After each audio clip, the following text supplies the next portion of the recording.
Franz Kafka एक ऐसे writer जिनके नॉवेल्स उनके मरने के बाद पब्लिश हुई, जिनके हिसाब से हमारी ज़िंदगी बेमकसद है, मीनिंगलेस है।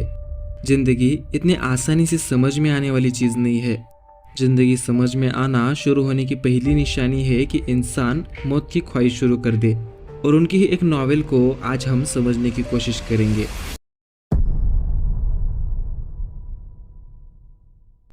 जोसेफ के हमारी कहानी का मेन कैरेक्टर, जो कि एक प्रोटोगोनिस्ट है। एक दिन सुबह वो उठता है मन ही मन में खुश होते हुए। वो सोच रहा था कि वो आज पूरे दिन मज़े करेगा, क्योंकि आज उसका 30वां जन्मदिन है। जोसेफ प्रोफेशन से एक बैंकर होता है।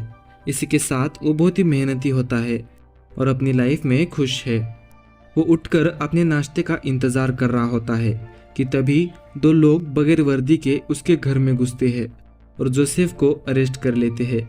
उसे यह तक नहीं बताया जाता कि उसे अरेस्ट क्यों किया जा रहा है, आखिरकार उसका कसूर क्या है। उससे पूछताछ की जाती है। जोसेफ परेशान होने लगता है, क्योंकि पूछताछ करने के बाद उसे हिरासत में नहीं लिया जाता। उसे कहा जाता है कि तुम्हें आज़ाद किया जाता है, तुम अपनी नॉर्मल लाइफ जी सकते हो, लेकिन तुम पर मुकदमा चलाया जाएगा और हम बस तुम्हें इतना ही बता सकते हैं। हम बहुत ही जूनियर लेवल के ऑफिसर्स हैं, इसलिए हमें भी सिर्फ इतना ही बताया गया है। कुछ दिन बीत जाने के बाद जोसेफ को एक कॉल आता है। उसे बताया जाता है कि अब से हर संडे को उसकी पेशी होगी। उसे बिल्डिंग का एड्रेस देकर फ़ोन काट दिया जाता है।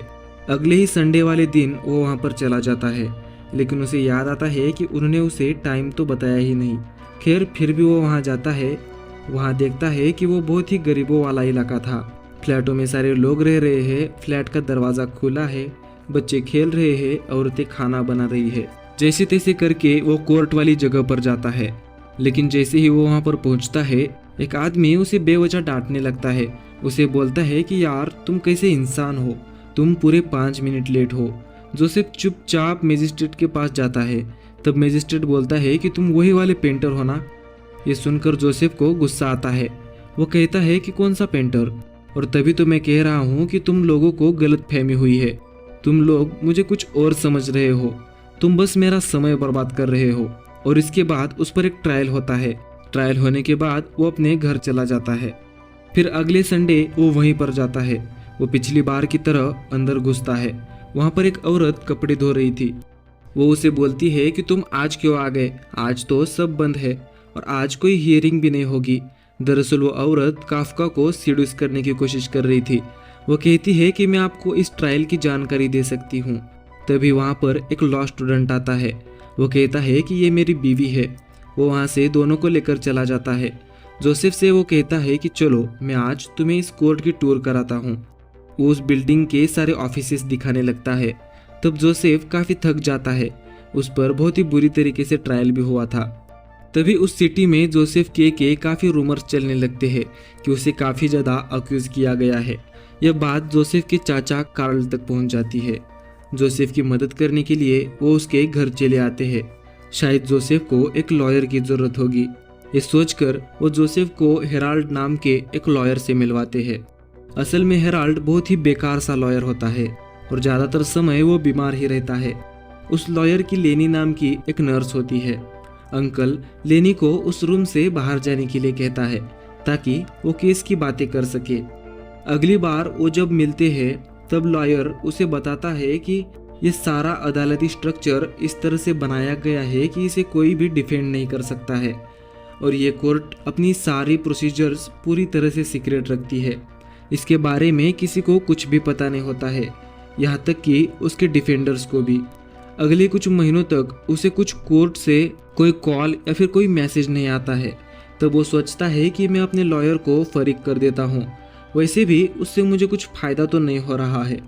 जैसे ही वो लॉयर को मिलने जाता है, वो देखता है कि उस लॉयर का एक पुराना क्लाइंट उसके घर में रह रहा है। उसका लॉयर जोसेफ के सामने उसे बहुत ही जलील करता है और जोसेफ को बोलता है कि ये 5 साल से मेरा क्लाइंट है और मेरे घर में ही रहता है। इससे हम घर के बाकी सारे काम भी करवाते हैं, क्योंकि किसी भी क्लाइंट लॉयर को चेंज नहीं कर सकता है।